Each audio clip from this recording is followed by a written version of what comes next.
Menteri Transmigrasi Republik Indonesia Muhammad Iftitah Sulaiman Suryadegara menyerahkan sebanyak 402 sertifikat SHM kepada para transmigran di Kabupaten Muna, Sulawesi Tenggara. Ya, tidak hanya itu, Kementerian Transmigrasi akan segera melakukan pembangunan untuk mempercepat revitalisasi daerah transmigrasi.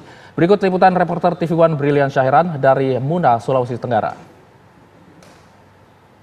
Luas, lebih dari 30.000 hektar, Kambara dan juga Mutiara menjadi salah satu kawasan transmigrasi terbesar di Sulawesi Tenggara. Dan juga ini masuk ke dalam program prioritas nasional dan dicanangkan akan menjadi wilayah transpolitan. Pemerintah mengalokasikan sejumlah anggaran yang besar tentunya untuk program ini dan untuk memberitahu bagaimana progres percepatan revitalisasi. Sore hari ini saya sudah ditemani langsung dengan Menteri Transmigrasi Muhammad Iftitah Sulaiman Suryadegara. Selamat sore, Pak. Selamat sore. Ya, Pak, mungkin boleh dijelaskan. Ini kan tadi ada pembagian sejumlah sertifikat, begitu ya, Pak. Ini maknanya bagaimana, Pak? Maknanya bahwa pemerintah hari ini menunaikan janjinya, ya, kita tidak mencari lagi siapa yang salah, ya. Tapi sudah 15-16 tahun para transmigran menempati posisinya, tetapi belum kunjung mendapatkan sertifikat. Tentulah di bawah pemerintahan Bapak Presiden Prabowo kita ingin memberikan kepastian hukum bahwa ketika seorang transmigran ya tinggal di satu lokasi yang baru, dia harus mendapatkan satu kepastian hukum dengan mendapatkan sertifikat hak milik tersebut.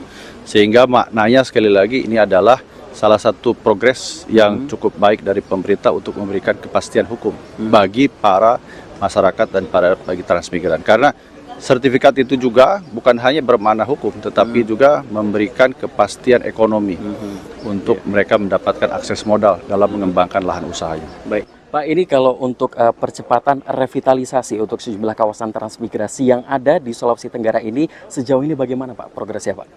Jadi kita dengan mendeploy ya para peneliti muda di tim ekspedisi Patriot, kami mendapatkan informasi memang yang paling sulit itu masalah infrastruktur. Dan ini juga kan ada kaitannya dengan anggaran yang diterima oleh Kementerian Transmigrasi. Tapi saya sudah tekankan, jangan hanya berfokus kepada anggaran.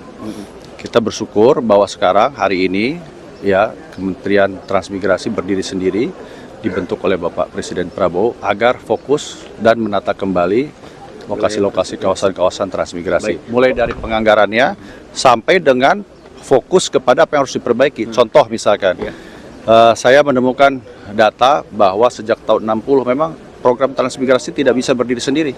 Ada dulu namanya Dewan Pertimbangan Transmigrasi sesuai dengan Perpu nomor 29 tahun 60. Di mana di situ ada Menteri PU, kemudian ada juga Menteri Agraria, ada Menteri Dalam Negeri, ada menteri-menteri yang lain yang ikut membantu program transmigrasi. Nah, hari ini juga kami juga tidak kecil hati kalau misalkan anggarannya terbatas, kita bisa minta tolong sinergi kolaborasi dengan Kementerian PU untuk memperbaiki infrastruktur tersebut. Seperti contoh, minggu lalu saya bersama Menko AHY datang ke kawasan transmigrasi Ponu di daerah perbatasan dengan Timur Leste. Itu sumber air bersihnya sangat sulit.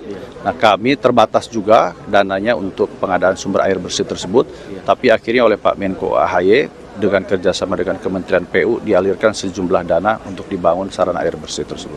Baik Pak Iftitah, terima kasih banyak untuk waktunya. Selamat kembali bertugas. Terima kasih, Pak.